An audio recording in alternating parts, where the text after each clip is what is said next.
하나님의 말씀 히브리서 4장 14절에서 16절까지 함께 읽겠습니다. 시작. 그러므로 우리에게 큰 대제사장이 있으니 승천하신 자 곧 하나님 아들 예수시라. 우리가 믿는 우리를 굳게 잡을지어다. 우리에게 있는 대제사장은 우리 연약함을 체험하지 아니하는 자가 아니니 모든 일에 우리와 한결같이 시험을 받은 그로되 죄는 없으십니다.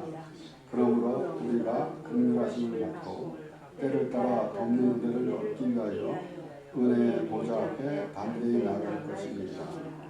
아멘. 3장서부터 시작되는 말씀, 하나님께서 주시는 안식에 대해서 계속 이어지면서 4장에도 그와 같은 말씀이 계속 이어지고, 그래서 11절에도 그러므로 우리가 저 안식에 들어가기를 힘쓸지니 이는 누구든지 저 순종치 아니하는 본에 빠지지 않게 하라니라 라는 말씀을 이어서 오늘 14절에 보니까 이렇게 그러므로 우리에게 큰 대제사장이 있으니 그랬습니다. 우리에게 그 대제사장이 되시는 예수님에 대해서 말씀을 하시는 것인데, 바로 예수 그리스도를 통해서 우리가 안식에 들어가는 것을 말씀하시는 것입니다. 그런데 왜 우리에게 대제사장이 되신 예수님에 대해서 말씀을 우리가 듣고 있습니까? 대제사장이 있습니다. 그 제사장들이 백성들을, 대제사장이 그 백성들의 죄를 속죄하는 그러한 하나님께서 그렇게 정해 주셨는데, 왜 그렇게 정해 주셨습니까? 결국은 죄가 있었기 때문에 그렇습니다. 그렇지 않습니까? 우리가 사실 우리 하나님을 알지 못하는 이 세상 사람들은 과연 이 속죄되는 의미를 알 수 있을까요? 물론 오래전에 보니까 이 참화고대에서 그 죄에 대해서 언급을 하더라고요. 그러면서 그 고난을 통하면은 그게 없어지겠다라는 그런 생각을 가지고 우리가 상상도 할 수 없는 그런 고난을 그렇게 자처하면서 가는 모습을 봤는데, 과연 그들이 생각하는 그 죄는 또 무엇이고 우리가 아는 죄는 무엇인지, 그래서 속죄라는 의미라는 것을 우리가 분명히 해야 됩니다. 그것은 분명히 우리가 죄에서 구원받은 그 백성이야만이 결론은 이 속죄에 대해서 그 속죄에 대한 의미를 알게 될 것입니다. 구원받지 못한 사람이 속죄에 대한 의미를 알 재간이 없어요.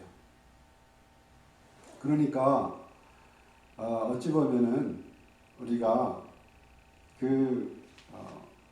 죄를 짓고 사는 죄인의 모습으로 살고 있었는데, 죄 사함을 받은 그 믿음이 얼마나 좋은지 몰라요. 아멘. 여기에 물론 그러면은 죄가 좋은 것인가 라는 그렇게 반문도 있을지도 모르겠지만은, 죄를 사함을 받았다는 의미가 더 앞선다 이 말씀이에요. 이 죄는 한 사람으로 인해서부터 들어왔습니다. 그래서 로마서 5장 12절에서부터 말씀을 보니까 이러므로 한 사람으로 말미암아 죄가 세상에 들어오고 죄로 말미암아 사망이 왔나니 이와 같이 모든 사람이 죄를 지었으므로 사망이 모든 사람에게 이르렀느니라. 결국은 한 사람 아담으로 말미암아 죄가 들어와서, 그래서 결국은 사망이 이르게 됐다라는 것입니다. 그러니까 사도 바울이 에베소서에서 말씀이 나오잖아요. 죄와 허물로, 에베소서 2장에 죄와 허물로 죽은 너희를 살리셨도다. 그러니까 결국은 죄 그러면 사망이고, 그래서 우리는 죄인에서 의인이 됐고 사망에서 생명으로 옮겨졌다는 사실을 우리는 알아야 될 것이고, 그렇게 믿을 때에 가장 우리의 기쁨이 되는 것이고 그것이 우리가 사는 그 의미가 있는 것입니다.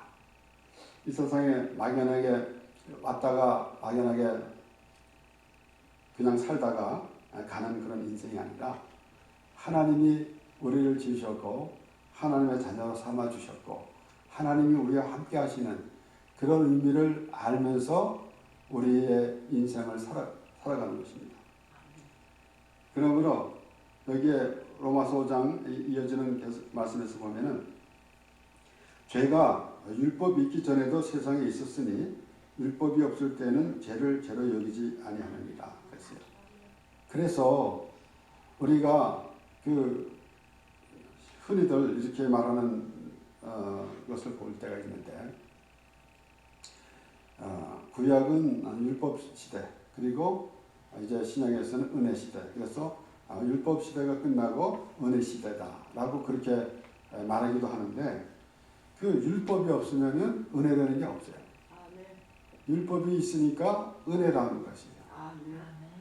그러니까 죄가 있었지만은 그 율법이 있기 전에는 죄가 율법이 있기 전에도 세상에 있었으나 율법이 없을 때는 죄를 죄로 여기지 아니하느니라 했어요.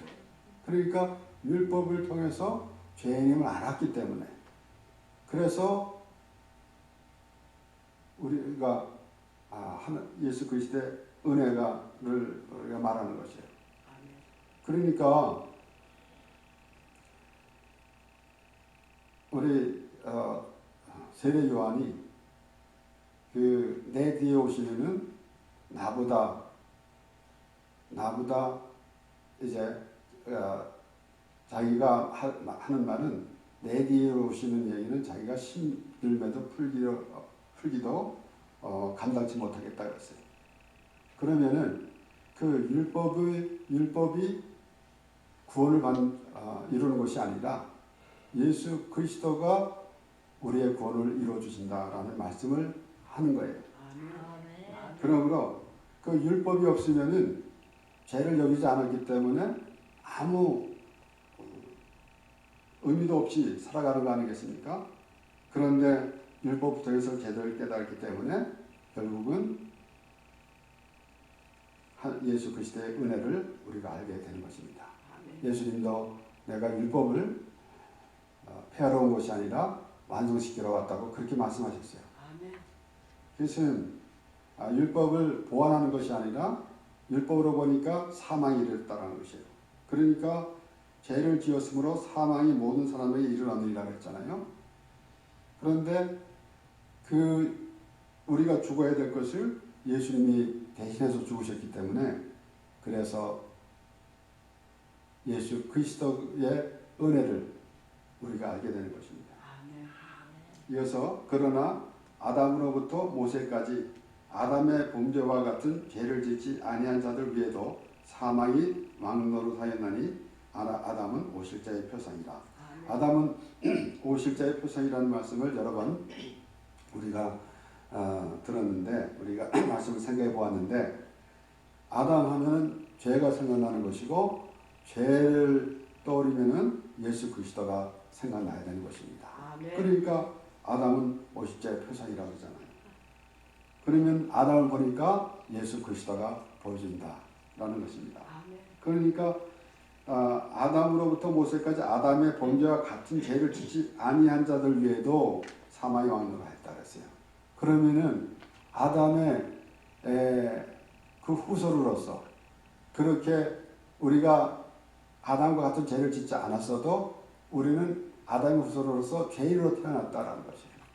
그러니까 다윗은 그렇게 고백하고 있잖아요. 내가 죄 중에 잉태하였나이다 라고 그렇게 하나님께 고백하면서 회개하는 그러한 모습이 됐었습니다. 그런데 오늘 또 15절에 보니까 그러나 이 은사는 그 범죄와 같지 아니하니 곧 한 사람의 범죄를 인하여 많은 사람이 죽었은즉 더욱 하나님의 은혜와 또는 한 사람 예수 그리스도의 은혜로 말미암은 선물이 많은 사람에게 넘쳤으리라 그랬습니다. 그래서 우리가 이렇게 선과 후를 따지기 전에 우리 실제적으로 우리가 내가 아무 잘못 없다고 그랬을 때 하고 내가 무엇을 잘못했는데 용서를 받는 거하고 차이가 있어요. 그러면 굉장히 마음이 기쁘잖아요. 내가 용서받은 사람이다. 그런데 실제적으로는 우리가 다 죄인인데 그 죄를 깨닫지 못하는 사람은 감각이 없어요. 아무것도 몰라요. 유대인들이 바리새인들이 예수 그리스도가 오셨는데도 예수 그리스도를 영접하지 않았고 그리고 오히려 예수님께서 죄인과 함께 먹는다고 비난을 했습니다. 그런데 예수님께서는 뭐라고 말씀하셨습니까? 내가 의인을 부러운 것이 아니라 죄인을 부러워하노라 그랬어요. 그러니까 그들은 그 하나님의 그 은혜를 전혀 알지 못하는 것입니다. 오히려 자기의 의로운 행위를 자랑하는 그런 모습이 됐었지. 그런데 절대로 그들은 자기의 의로운 행위를 자랑할 만한 사람이 못 됩니다. 그럼에도 자기의 의로운 행위를 자랑하는 것, 그것은 얼마나 불행한 건지 몰라요. 하나님의 은혜를 구하는 그러한 마음의 자세가 하나님이 기뻐하는 자세이기 때문에 하나님의 은혜 안에 거하는 것이 되는 것입니다. 이렇게 이제 그 예수 그리스도가 대제사장이 되어서 우리가 그 은혜의 보좌 앞에 나가게 되는데 이 로마서에서 계속 나오는 말씀에서는 또 이 선물은 범죄한 한 사람으로 말미암은 것 같지 아니하니 심판은 한 사람을 인하여 정죄에 이르렀으나 의사는 많은 범죄를 인하여 의롭다 하심을 이름이니라. 한 사람의 범죄를 인하여 사망이 그 한 사람으로 말미암아 왕노릇하였은즉 더욱 은혜와 의의 선물을 넘치게 받는 자들이 한 분 예수 그리스도로 말미암아 생명 안에서 왕노릇하리로다. 아멘. 그러니까 거듭 말씀드리지만은 우리가 하나님의 은혜를 알을 때, 그래서 은혜를 받았을 때 비로소 우리의 죄되는 것도 우리가 생각할 수 있는 것이고 아는 것이지. 결국은 우리가 선후 이렇게 가리기에는 조금 어렵겠지만은 그것이 문제가 아니라 하나님을 은혜를 알을 때 비로소 죄사함의 은혜를 아는 것이지고 내가 무엇을 죄를 내가 살려고 무슨 노력을 해서 하는 것이 아니잖아요. 결국은 하나님 은혜를 받을 때에 내가 죄사함을 받은 것이 깨달아진다라는 것이에요. 아멘. 그러니까 어찌 보면은 좀 이렇게 거꾸로 우리가 생각할 수 있는 하게 되는 것 같은데 하나님의 은혜를 알지 못하면은 그 자기가 죄를 졌는지도 모르고 있다라는 것이에요. 결론적으로.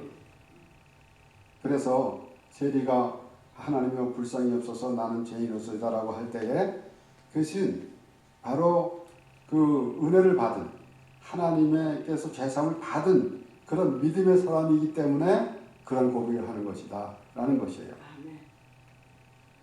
이렇게 오늘 히브리서 4장 본문에는 그러므로 우리에게 큰 대제사장이 있으니 라고 말씀을 나왔는데 9장에서 확실하게 이 대제사장에 대해서 또 말씀이 나옵니다. 9장 11절에 보면은 그리스도께서 장래 좋은 일에 대제사장으로 오사 손으로 짓지 아니한 곧 창조에 속하지 아니한 더 크고 온전한 장막으로 말미암아 그랬습니다.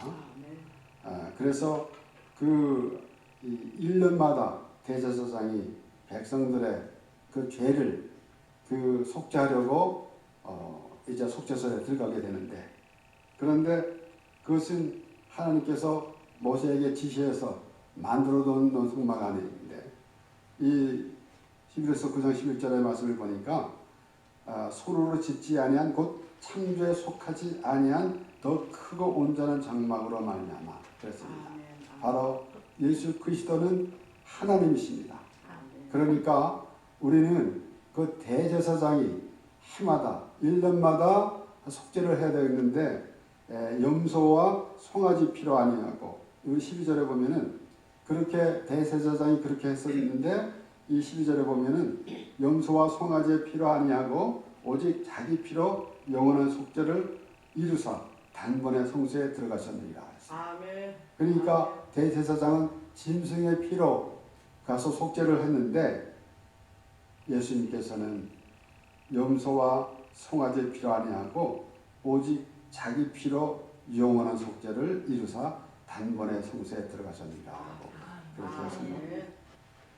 염소와 황소의 피와 및 암송아지의 죄로 부정한 자에게 뿌려 그 육체를 정결케 하여 거룩게 하거든 하물며 영원하신 성령으로 말미암아 흠없는 자기를 하나님께 드린 그리스도의 피가 어찌 너희 양심으로 죽은 행실에서 깨끗하게 하고 살아계신 하나님을 섬기게 못하겠느냐. 이를 인하여 그는 새 언약의 중보니 이는 첫 언약 때에 범한 죄를 속하려고 죽으사 부르심을 입은 자로 하여금 영원한 기업의 약속을 얻게 하려 하십니다. 아멘. 아멘. 이렇게 아버지. 해마다 그 하나님께서 속죄를 위해서 대제사장이 짐승의 피를 가지고 1년에 한 번씩 그 짐승의 피로 백성의 죄를 위해서 속죄하는 그 제사를 했는데 그렇게 반복돼서 오는 그런 모든 것을 통해서 예수 그리스도에 대해서 말씀하시려고 하신 것입니다. 그렇기 때문에 구약에 나오는 말씀에서 우리가 예수님을 알아야 될 것인데 구약에서는 무서운 하나님으로만 그렇게 생각하고 있고 그리고 그것은 율법은 엄한 것이다 라고만 생각하고 있다가 그리고 이제 예수님이 오셨으면 그때는 은혜의 시대다 라고 말하면 안 된다는 것이에요. 그래서 율법을 보면서 우리가 복음을 알 수 있어야 되는 것입니다. 그래서 마태복음 25장에 그 달란트 비유를 보게 되면은 그 한 달란트 받은 자가 땅속에 묻었다가 주인이 오니까 보소서 주인이 것을 받았나이다 그랬습니다. 그리고 주인이 그 해치지 않는 데서 모으고 그래서 그 주인을 오해를 해가지고 그러니까 무슨 의미입니까? 이 율법은 무서운 것이다. 율법은 우리를 올가매는 것이다. 라는 생각만 갖고 있었다라는 것이에요. 율법을 보면은 복음이 보여야 되는 것입니다. 율법을 보게 되면은 예수 그리스도의 은혜가 보여야 된다라는 것이에요. 그렇잖아요. 분명히 예수님께서 말씀하셨습니다. 바리새인들에게 너희가 성경을 상고하거니와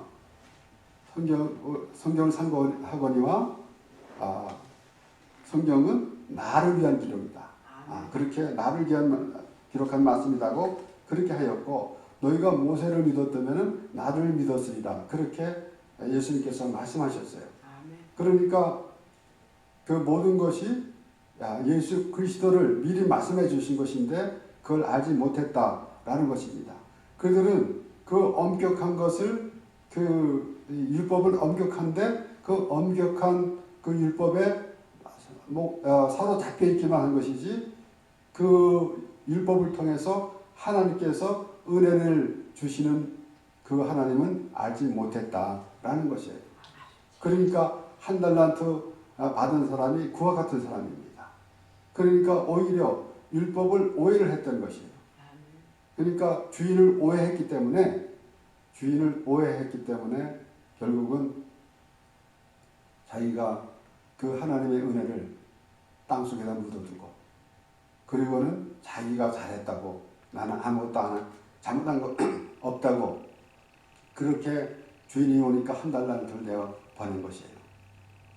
그러니까 그 율법이라는 것은 정확해요. 율법에 하자가 있다는 것이 아닙니다. 그래서 누가복음 10장에도 그 무화과 나무가 포도원에 무화과 나무가 있었어요. 그런데 그 주인이 와서 보니까 내가 3년을 와서 열매를 구했는데 얻지 못했다. 파버려라. 어찌 땅만 버리느냐. 라고 주인이 그 과원직에게 말했을 때에 과원직이 뭐라 그랬습니까? 이번 한 해만 봐주시옵소서. 내가 걸음을 주고 잘 갖고 보겠나이다 라고 했습니다. 그러면은 그 다음에 와가지고 또 이제 주인이 열매를 구하는데 열매가 있겠습니까? 잘 구한다고 했지만은 우리는 그 무화과 나무는 포도원 안에 있는 무화과 나무는 열매를 맺지 못하면서도 거기 앉아 있는 거예요. 넓게 보면은 이제 포도원은 천국이고 그 무화과는 우리와 같이 열매도 맺지 못하는 그러한 그 형편없는 그러한 자인데 우리가 천국에 들어가게 되는 것이에요. 그런데 실제적으로 볼 때에도 그 무화과 나무가 포도원 안에 그렇게 자리 잡고 앉아 있는 것은 누구 때문에 있는 건가 하면은 가원지기 때문에 앉아 있는 거예요. 주인은 분명히 이거를 왜 땅만 버리느냐라고 하는 것은 그것은 맞는 말이에요. 절대로 틀린 말이 아닙니다. 그래서 율법은 틀린 말이 아니에요. 그래서 율법은 정확한 거예요. 하나도 틀린 게 없습니다. 우리가 세상 사람들도 많이 말하는 그런 말 많이 들어요. 교회 나오지도 않고 전혀 모르는 사람인데 성경에 나오는 그런 이 구절들은 많이 사용을 합니다. 그러면서 눈은 눈으로 이는 이로 이렇게 말해요. 그 당시에 물론 이제 혹시나 또 더 보복을 할까봐 정해준 것인데 그것은 율법은 정확하다는 얘기예요. 결론적으로는 율법은 하나도 오차가 없다라는 것입니다. 율법을 통해서 율법이 어떤 흠이 있는 것이 아니다라는 것이에요. 그래서 예수님 아까도 말씀드렸지만은 예수님께서 내가 율법을 폐하러 온 것이 아니라 온전케 하러 왔다고 하실 때에 율법에 흠이 있는 것이 아니라 율법으로서는 우리가 죽어야 되는 것이에요. 그러니까 결론은 예수님께서 우리 위해서 죽으시러 오셨다라는 것입니다. 이렇게 오늘 본문을 보면은 특별히 그 은혜의 보좌 앞에 나아갈 것입니다. 그렇습니다. 사실 우리가 하나님의 말씀을 보면서 하나님의 은혜 빼놓고는 우리가 아무것도 말할 수가 없어요. 신명기에 나오는 말씀을 보면은 분명히 이제 그 하나님은 뭐라고 말씀하십니까? 하나님은 질투하시는 하나님이라고 했고 그리고 또 소멸하신 하나님이라고 했어요. 결론적으로는 그 하나님을 볼 때에는 아주 엄하고 물론 우리가 정확하게 보면은 우리가 하나님의 은혜라고만 생각할 때는 그냥 과연 그 하나님 은혜를 어떻게 알 수 있는가? 하나님과 엄격할 때에 비로소 하나님 은혜를 알 수가 있는 거예요.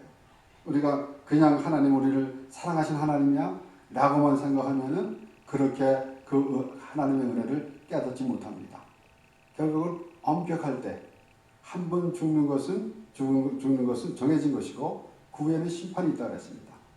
그러면은 그 하나님이 그 엄격한 하나님 절대로 우리 그 하나님의 기준으로 심판이 있는데 그것을 알아야만이 비로소 우리 하나님의 은혜를 알 수가 있다라는 것이에요. 그래서 율법이 그렇게 엄격한 것이고 하나의 오차가 없는 것입니다. 그래서 이 하나님의 그 은혜의 보좌 앞에 나간다는 것은 먼저 그 의미를 먼저 알아야만이 왜 은혜인가라는 것을 알아야만이 된다라는 것이에요.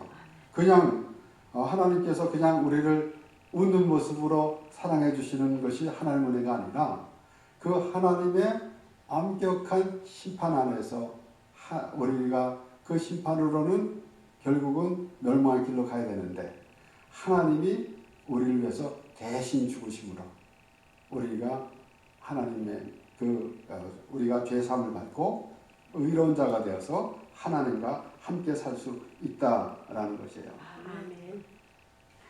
그래서 그 은혜의 자리는 미리부터 말씀해 주셨어요.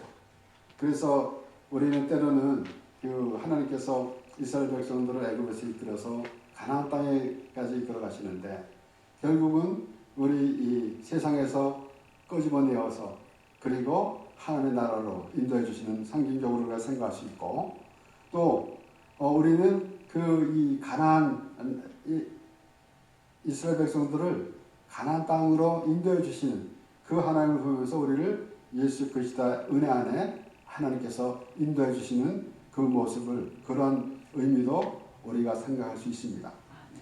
그리고 또한 그 이 하나님의 은혜의 자리 이것은 미리 그렇게 말씀해 주셨는데 출애굽기에 25장 17절부터 말씀에 정금으로 속죄소를 만들되 장이 2규빗 반, 광이 1규빗 반이 되게 하고 금으로 그룹 둘을 속죄소 두 끝에 쳐서 만들되 한 그룹은 이 끝에 한 그룹은 저 끝에 곧 속죄소 두 끝에 속죄소와 한 덩이로 연하게 할지며 그룹들은 그 날개를 높이 펴서 그 날개로 속죄소를 덮으며 그 얼굴을 서로 대하여 속죄소를 향하게 하고 속죄소를 궤 위에 얹고 내가 네게 줄 증거판을 궤 속에 넣어라. 거기서 내가 너와 만나고 속죄소 위 곧 증거궤 위에 있는 두 그룹 사이에서 내가 이스라엘 자손을 위하여 네게 명할 모든 일을 네게 이루리라. 아멘. 하나님께서 모세를 만나기를 원하시는 것이 바로 속죄소. 아멘. 결국은 처음에 시작하면서 말씀드렸지만은 하나님의 은혜 그러면은 죄에 대해서 먼저 생각해야 되는 것입니다. 죄라는 의미 없이는 하나님의 은혜가 없어요. 나 하나님의 은혜로서 내 사업도 잘 되고 다 하나님의 은혜죠. 내 하나님의 은혜로 우리 자녀들도 좋은 대학에 가고 다 하나님의 은혜죠. 잘못된 말이 아니죠. 그렇지만 정작 그 하나님의 은혜라는 것은 죄로부터 시작된 것입니다.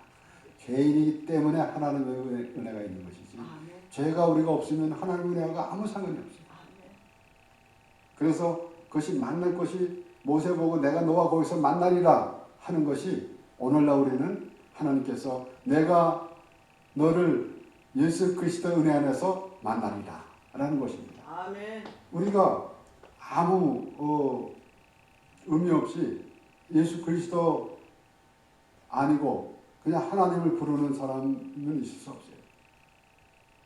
예수 그리스도가 중보자가 되신 거예요. 아멘. 그래서 오늘 말씀에서도 그러므로 우리에게 큰 대제사장이 있으니 승천하신 자 곧 하나님 아들 예수시다. 우리가 믿는 도리를 굳게 잡을지어다. 아멘. 우리에게는 있는 대제사장은 우리 연약함을 치유하지 아니하는 자가 아니요 모든 게 우리와 한결같이 시험을 받는 자로되 죄는 없으니라. 그러므로 우리가 긍휼하심을 받고 때를 따라 돕는 은혜를 얻기 위하여 은혜의 보좌 앞에 담대히 나갈 것입니다. 아멘. 그래서 우리는 하나님의 은혜, 우리의 모든 삶이 하나님의 은혜입니다. 하나님께서 우리를 날마다 지켜주시고 인도하십니다. 그러면서 또 우리에게 보여주신 것은 바로 하나님의 은혜, 하나님의 사랑. 우리가 아직 죄인 되었을 때 그리스도께서 십자가에 죽으심으로 하나님의 사랑을 확증하셨느니라 라고 그러십니다. 그러니까 날마다 말씀을 통해서 우리에게 힘을 주시는데 어떤 힘을 주시는가 하면은 궁극적으로 우리가 살아가야 할 의미를 부여해 주시면서 힘을 주시는 것입니다. 그냥 우리 마음대로 우리 뜻대로 살다가 뭐가 정말 힘들면은 하나님 도와주시옵소서 하는 그런 의미가 아니라 궁극적으로 우리가 하루하루를 다 살아가는 것이 하나님으로 인하여 살아감을 알게 해주시고 그것이 하나님의 은혜고 하나님께서 주시는 하나님의 우리에 대한 사랑이고 하나님께서 계획하신 모든 일을 우리를 통해서 이루어 가십니다. 그러므로 그 은혜의 보좌 앞에 나가는 것은 우리가 죄인이었다는 그러한 사실이 먼저 깨달아지고 회개가 되는 것이 바로 은혜의 보좌 앞에 나가는 그러한 의미가 되는 것입니다. 그래서 하나님의 은혜 보좌로 나가는데 때를 따라 돕는 은혜를 얻기 위하여 은혜의 보좌 앞에 담대히 나아갈 것입니다. 아멘. 기도하겠습니다. 하나님 아버지 감사합니다. 참으로 우리는 어리석었습니다.